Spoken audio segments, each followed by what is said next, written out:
बहुत ही दर्दनाक हादसा, और उसमें क्या हुआ होगा ये तो flight data recorder, cockpit voice recorder, ACARS के डेटा से पता चलेगा।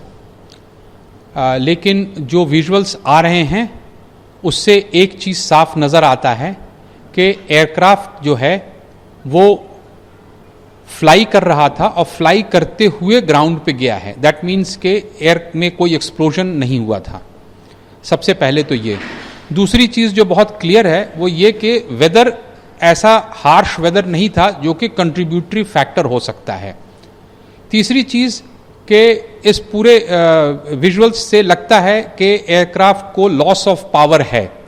वो लॉस ऑफ पावर एक इंजन में है या दोनों इंजन में है, ये कहना बहुत डिफिकल्ट होगा, लेकिन जो भी पावर था that was not sufficient to keep the aircraft flying.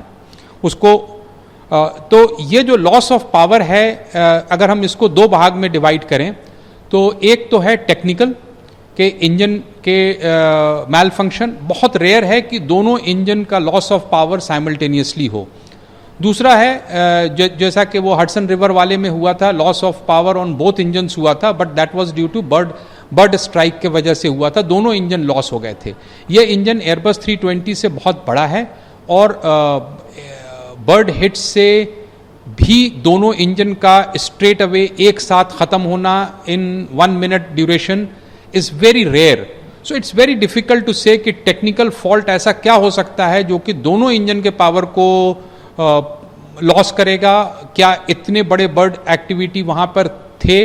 वैसे अहमदाबाद एयरपोर्ट में बर्ड्स बहुत हैं, लेकिन क्या वो इतने ज़्यादा थे कि एयरबस बोइंग 787 जैसे जहाज़ के दोनों इंजन को एक साथ ख़त्म कर सकता है? Quite unlikely, but that is one of the possibility. अभी खबर यह है कि पायलट ने मेडे कॉल दिया था। इसका मतलब यह है कि जो भी फेलियर था वो पायलट के कॉकपिट में दिखा था। अगर वो दिखा था दैट मीन्स कि वो टेक्निकली उसमें वो फॉल्ट नजर आया और उसको ये लोग कॉम्बैट करते हुए एयरबॉर्न हुए। जो चीज़ मुझे नहीं समझ में आ रही है कि उनका लैंडिंग गियर क्यों डाउन था और क्या फ्लैप्स के पोजीशन वही थे जिस पे कि परफॉर्मेंस कैलकुलेट किया गया था। फ्लैप्स एक विंग्स के पीछे में एक डिवाइस होता है जो कि लिफ्ट को बढ़ाता है। तो जब एयरक्राफ्ट टेक ऑफ करता है तो उसका फ्लैप्स टेक ऑफ पे होता है, लैंडिंग गियर डाउन होता है। जैसे ही एयरबॉर्न होता है तो लैंडिंग गियर को अप किया जाता है। वो 30 से 50 फीट के ऊपर में लैंडिंग गियर को अप करने की कार्यवाही 50 फीट से ऊपर से शुरू हो जाती है। और इस केस में लैंडिंग गियर डाउन है। पॉसिबिलिटी के एयरक्राफ्ट का engine power loss was detected before hand. अब टेक्निकल फॉल्ट के साथ अगर कोई मिक्सअप ऑफ पायलट एक्शन हुआ है कॉकपिट में तो वो CVR और FDR ही बताएगा।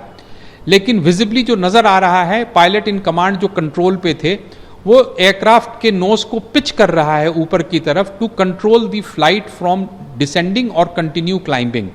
ये दोनों ही चीज नहीं हो पा रहा था। इसकी वजह तो यह है कि सफिशिएंट पावर नहीं था या उस फ्लाइट कन्फिग्रेशन के लिए सफिशिएंट एयर स्पीड नहीं था। एयर स्पीड का मतलब कि अगर जहाज बहुत स्लो है और फ्लैप्स अगर अप है तो अगेन एयरक्राफ्ट फ्लाई नहीं कर पाएगा। और दूसरा यह है कि सभी चीज सही है और पावर नहीं है, अगेन एयरक्राफ्ट फ्लाई नहीं कर पाएगा। तो इन सारे चीज इतने वेरिएबल्स हैं कि किसी भी तरह का स्पेकुलेशन विल बी वो अनजस्ट होगा for the pilots on board. अब कैसी स्थिति रही होगी पायलट्स के नज़रिए से कि जहाज़ जो है वो पायलट उसको उड़ाने की कोशिश कर रहा है और जहाज़ नीचे की तरफ गिरा चला जा रहा है और पायलट को ये पता नहीं चल रहा है ये हो क्यों रहा है, या इंजन्स पावर नहीं डेवलप कर रहे हैं। इट इज़ अ वेरी बहुत ही डिफ़िकल्ट सिनेरियो है इस चीज़ को गेस करना, ठीक है। लेकिन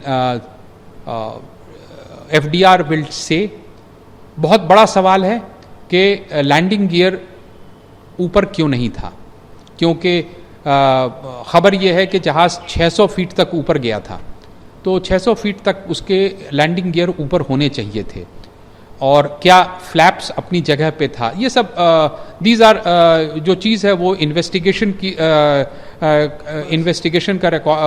की चीज़ है और किसी को भी स्पेकुलेट करने का हक नहीं है। मैं ये बोल रहा हूँ कि वेदर, हॉट टेम्परेचर, रनवे, ये सारा चीज़ परफॉर्मेंस एयरक्राफ्ट के इंजन पावर और कन्फिग्रेशन पे डिपेंड करता है। इंजन पावर टेक्निकली ख़राब हो सकता है, इंजन पावर बर्ड हिट के वजह से भी जा सकता है, और एयरक्राफ्ट का कन्फिग्रेशन पायलट के हाथ में होता है। क्या एक प्रॉब्लम था या मल्टीपल प्रॉब्लम था, अभी कोई कुछ नहीं कहा जा सकता।